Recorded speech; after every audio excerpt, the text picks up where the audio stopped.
Hi, it's me, Vicki Marie. Sorry, I'm just putting a label on the bottom, just put my Ko-fi on the bottom. So it's me, Vicki Marie. Now this is not a live stream in one way. I'm pre-recording this video, but when this video is released later, it will be like it's on a live stream. You'll be able to chat, because I know you like to chat.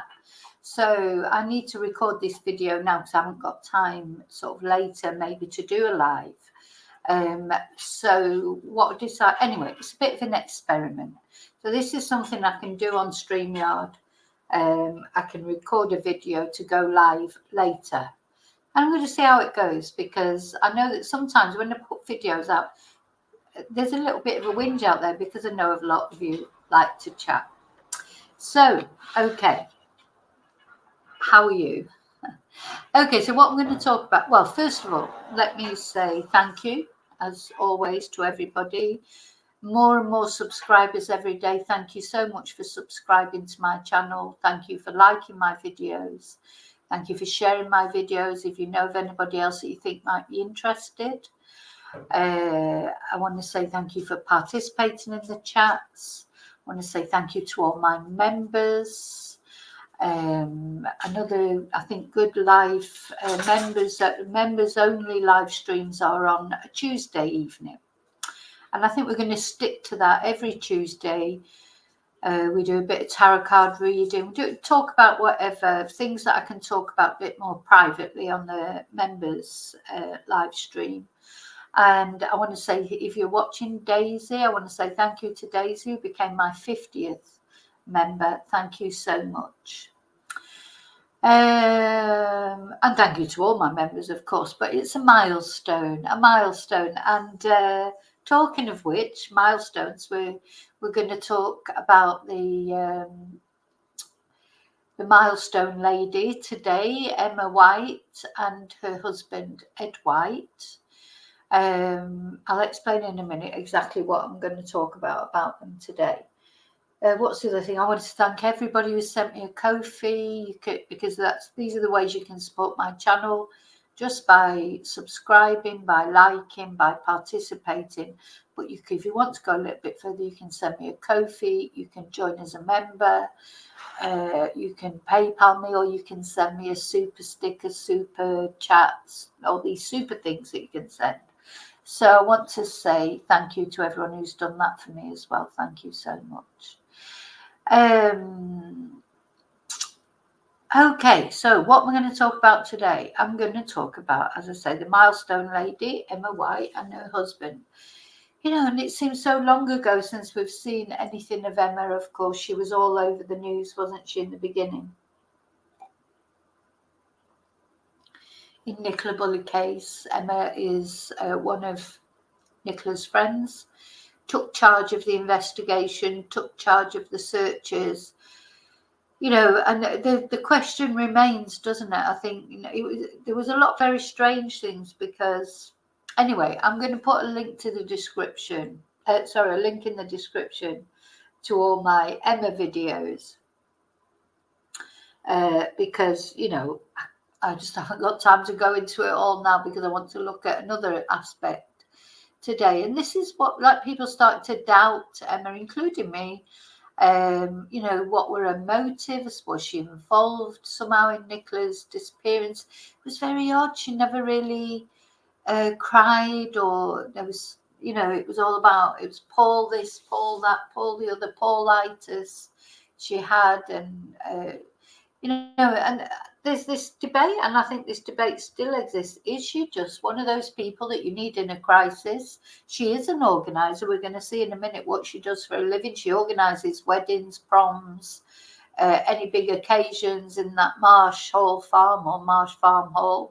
I always get mixed up where it's called. She is an organizer, and maybe she was just what was needed at the time, if the family. But, you know, it struck people quite strange that she appeared, you know, or she was interviewed sort of more or less 17 times by different broadcasters, etc., and organised any other interview. She always seemed to be, I don't know, there's just something And this was talk of the milestones. And then there was the, oh, if a body goes in the water, it stays where it's put. And then there was bringing Peter Folding in. And then later the family, whoever the family is supposed to be, referring to Peter Folding as a so-called expert.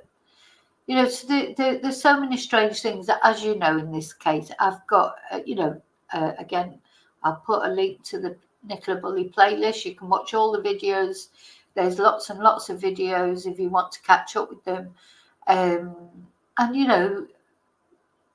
Videos that were done in the moment that things were happening.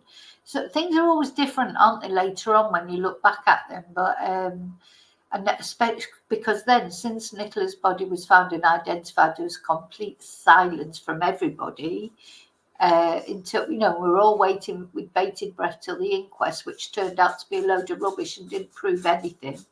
And so we're sort of almost in the same place that we were. We believe it. We don't know. Well, I'm talking about me now. I don't know exactly what happened to Nicola Bulley. All I know is it should not have been an open verdict, in my opinion. There's no proof, an accidental verdict. It should have been an open verdict because there is no proof that Nicola fell in that river accidentally. And nobody will change my mind about that until some proof is actually given. So anyway, what I'm going to look at today, because so there was, a lot of talk from myself included, people wondering, here's Riley saying, oh, you like to get on the camera, don't you? You like to get on the camera. Look at the camera. Got to look. Was there something going on between Paul and Nicola? What are you doing? Sorry, not Paul and Nicola, Paul and Emma. And then Emma is married to Ed. He supposedly works in a hotel in London. So he's not there all the time. So there was, but nobody ever appeared in support of Paul, except for Emma and the other women in that village, wasn't it? There was none of Paul's male friends actually came and spoke on camera to say, how distraught he was, or this, that, and the other. It was all women, and no family of Paul spoke up about the grandchildren. It was Nicola's family. Yeah, so very strange. Anyway, that's how it seemed to us. So what I'm going to look at today is, and this is all in the public eye, Emma has a business which is like a wedding planning service or any big event planning service. And I'm just going to show you the place. I'm sure you've all heard of it. I'm going to just show you a little video tour first of all, in case you haven't seen it. My dogs are going to start fighting now. They do it on purpose. Okay. So here we go. We're going to have a look on the little tour. This is on the website. Welcome to Marsh Farm Hall. My name's Emma.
visiting us today at Marsh Farm Hall. We hope you enjoyed the tour. We look forward to welcoming you in the future for a celebration to remember.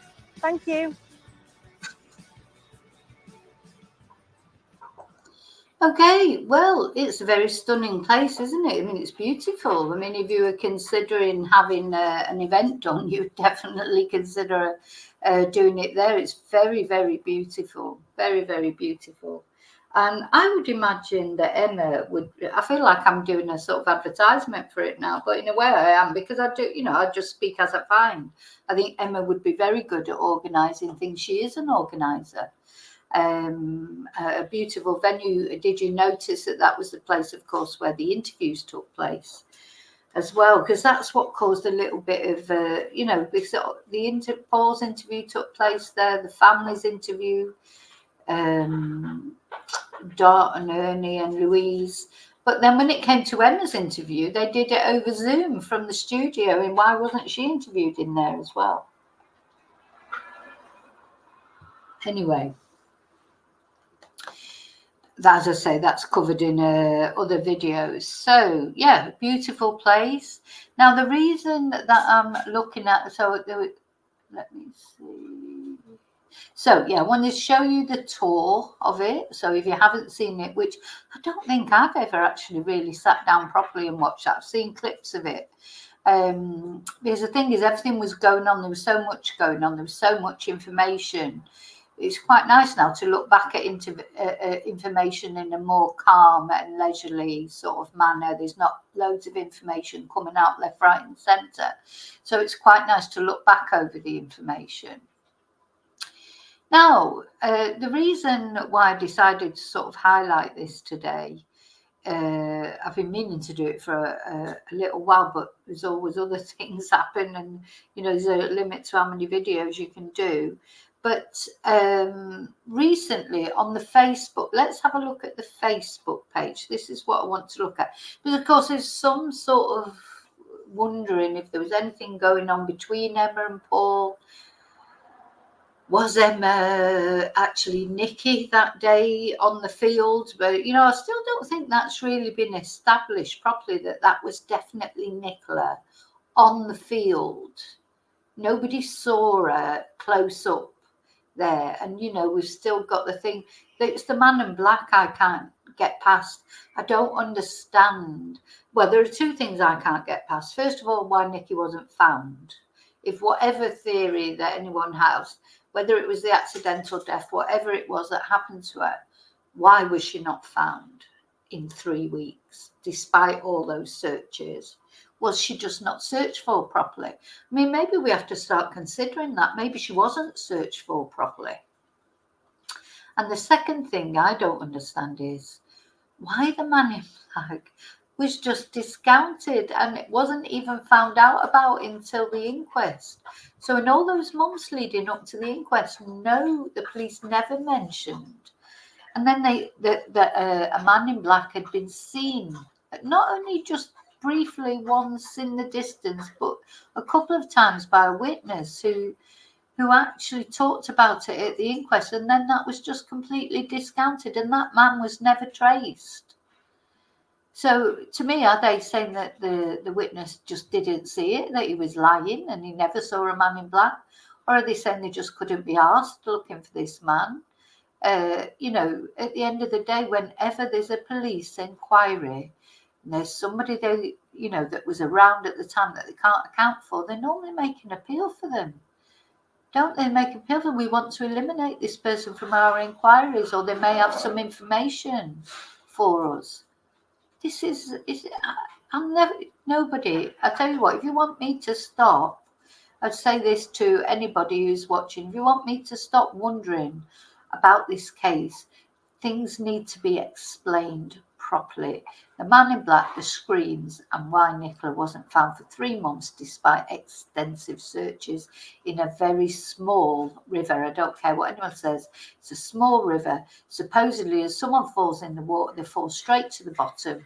If they drown, as they did, according to the inquest, within 10 seconds she was dead. Why wasn't she found? Oh, and one other thing is the bench. The bench is still there in the same place. So someone supposedly had this terrible accident, but the bench is still there, still to encourage people to hang around the area where somebody died. There's nothing been put up to stop people falling in or to help people getting out if they do fall in. Well, nothing more than there already was there before, because there are steps and it is very shallow. But anyway, so if it's true then that was a terrible accident, why has nothing been done? You know, when there's an accident somewhere, things are done to make it less likely to happen again. So, as I say, if you want me to stop wondering about all these things, they're the things that have to be explained. So let's have a look at the Facebook, because, so at the time when it was all happening, there's all this wondering about Emma and her relationship with Paul and where was Ed. He's supposedly off working in this hotel in London. And, you know, Emma doesn't, or Ed, they don't have to explain what they do to us. I know that. But now Emma's back now on her, I mean, I don't know what she's doing on her private Facebook. I'm not on her Facebook, so I have no idea. But on her business Facebook, she recently posted, well, she's posted a few times. I suppose it's wedding season, party season, so it'd be a busy time aspect for Emma. And the important thing to me that I wanted to share with you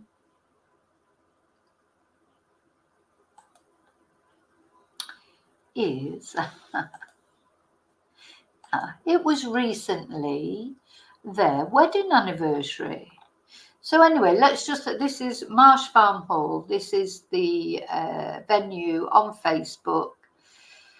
You know, you can contact, I mean, personally, I think if you get married, that's a really nice place to get married or to have your event. Very nice.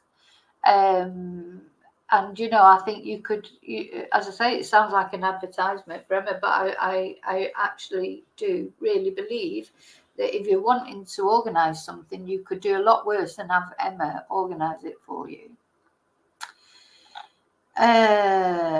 So yeah, there's some, I won't go that other people's details, you know, that have had weddings there or various things.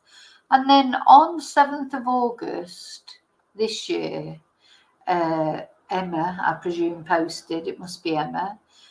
And, you know, I don't feel bad about showing this because it is on public view. This is the publicity for her venue.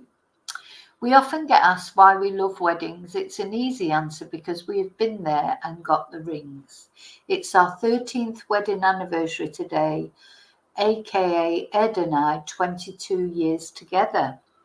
So that's a long time, isn't it? Therefore, we understand how important your wedding day is, being surrounded by all your loved ones, the little touches which will make the day so special. We realise you don't need to be worrying about anything, just taking in the day, wishing that time would slow down, letting you make the most magical memories you will treasure forever. She's certainly good at marketing, is Emma. We look back and cherish the day we had with our amazing family and friends, all under one roof. Equally, all the beautiful memories we've created together since. How fast time flies. Spelt wrong, Emma. If you're watching this, it's flies, F-L-I-E-S. Welcoming 3 kids, 6 dogs to our world. 6 dogs, goodness me. We get the picture and identify the significance of this day, and we will always make your day a day to remember. Happy 13th anniversary to Marsh Farm Hall, as yes, we did open our doors to our wedding on this very day. So thank you to everyone who's been on this journey, incredible journey with us, and the love and support. We look forward to making many more cherished memories. Emma. Now, it's not only a wedding venue, there are like cottages that you can stay in, like I suppose Airbnb type things. And again, they look beautiful. That's why, you know, and that's where the interviews were done, isn't it? So, yeah, maybe why were they done there? Anyway, strange. So, okay, and then she then shares with the world her wedding photos, or some photo. I'm sure it's not all of them. So, yeah. Oh, sorry, I don't want to show them because sorry, I'm showing the children. But the thing is, you know, they're on public view anyway. So this must be Emma with her dad, I suppose. And she looks beautiful. They're beautiful photos. And there's Emma with Ed, who's quite tall, isn't he? Yeah, lovely pictures. Ed looks different than on the other photos that I've seen of him. Oh, they are beautiful photos. Bless. Ed looking emotional, making his speech, I suppose. Oh, Emma crying. Yeah, you know, now that's real tears, isn't it? She's genuinely emotional. We didn't see that during the interviews about Nikki. I'm sorry, Emma, if you want, you know, but we really didn't. And that was the problem for a lot of people. It was the lack of emotion. But those that you can see the difference. Dancing.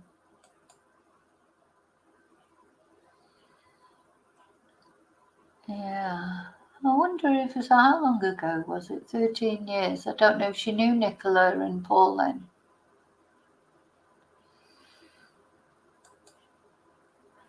It's beautiful that at night, isn't it, with the lights on. I don't really like this because it reminds me of a funeral hearse. Somebody having a good time. More people having a good time. So, yeah. Oh, there's the cake. Lovely cake.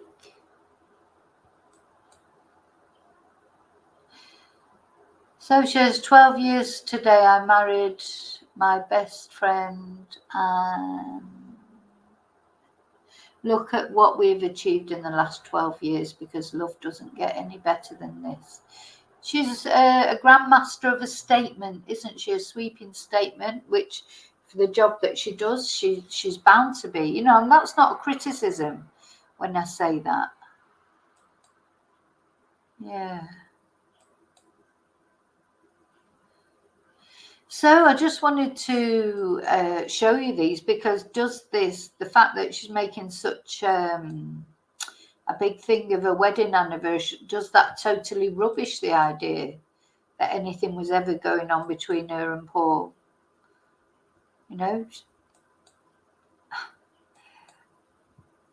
it's or is it, you know, the thing is, you sort of look at this and you look at that post and you think, oh, you know, that's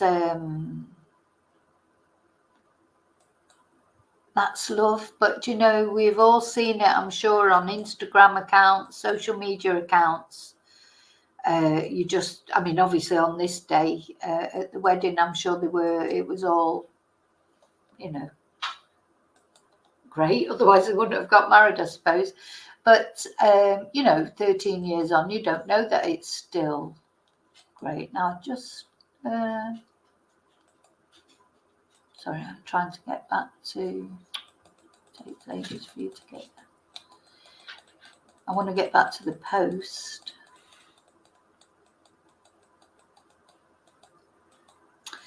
There's not many likes on them.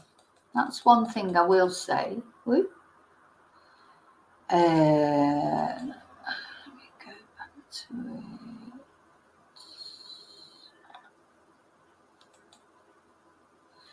Go back. Oh, no, that's not.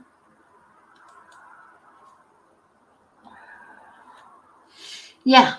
So now I know, and you know, I'm sure, social media, photos that make everyone look like they're having this fantastic time.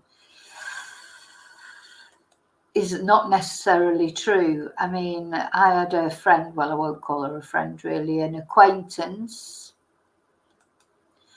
And again, if you looked at her social media profile, oh my God, you think she's having the most fantastic time. Everything that she did was brilliant, fantastic. In fact, a couple of friends that I've had like that, or acquaintances that I've had like that. And one, I know for a fact that all she ever did when she was out, because I've been out with her and suffered from it, would just sit on her phone, scrolling down, like putting pictures on about what a great time she was having. But actually, she wasn't doing anything but scrolling on her phone and putting pictures on.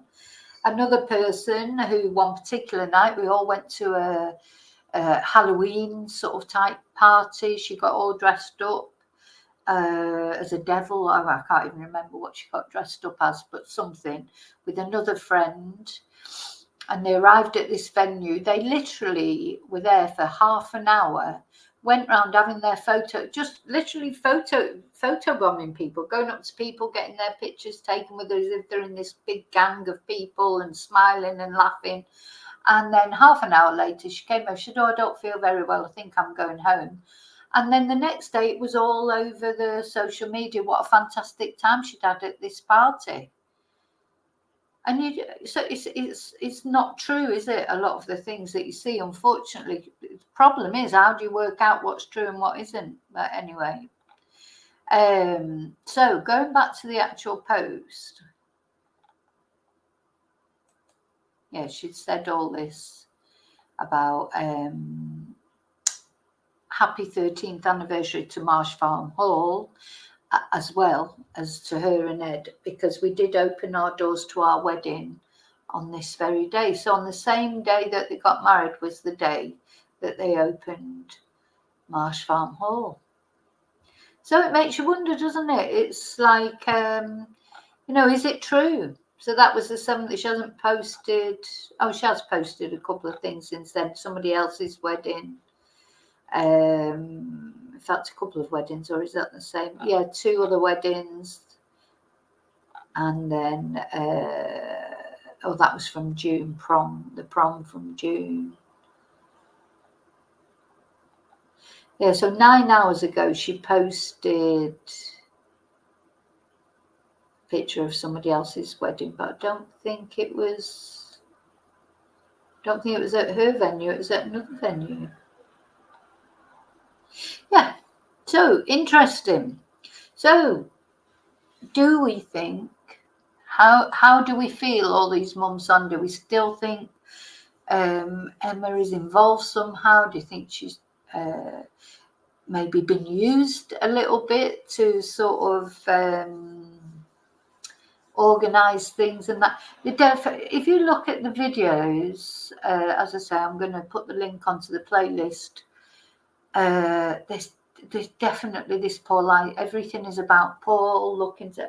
I mean, I know she'd probably be centred around him because his partner at the time was missing, but yeah, I don't think we can forget that it's important not to forget the reasons why you felt a certain way in the beginning, because you don't, unless you just, you don't feel that way just for nothing, do you? So anyway, let me know what you think. What is our opinion on Emma now, all these months further down the line? And especially if you look back at some of the videos, we've got no yardsticks. We don't see Emma now, so we don't know what she's like now compared to what she was like then. We don't know what she was like before that. The only thing we know about Emma are those interviews that should have been. There's plenty of them. I say 17 interviews over 3 weeks. So there's plenty of information there, but that is all we know. We don't have any other knowledge of Emma, in her normal life. Maybe she just kicked into organised mode, and that's why, it just all felt quite sort of strange, didn't it? And this not some of the, maybe she's just unfortunate in the expressions and things she came out with, like if a body goes in the river, it normally stays where it's put. Things like that, people maybe we're examining it too much. What I want to know from you is what you think. As always, I want to know what my chatters think. I'm just musing it over. It's for entertainment purposes only. It's no offence to Emma. In fact, if anything, that I think I've just done a really good advert for Marsh Farm Hall or Marsh Hall Farm as a venue. I think it's a beautiful venue, and I would imagine, I really would imagine that Emma would be very good at organising anything you want to get organised there. So please don't forget to like. I might have been with you along here on this chat if it all works out okay. Yeah, thank you so much. Remember to always live and love very wisely. If you're thinking of getting married, I would definitely consider Emma's place as a place to get married. I'm not even joking there. I mean, it looks good, doesn't it? So, and if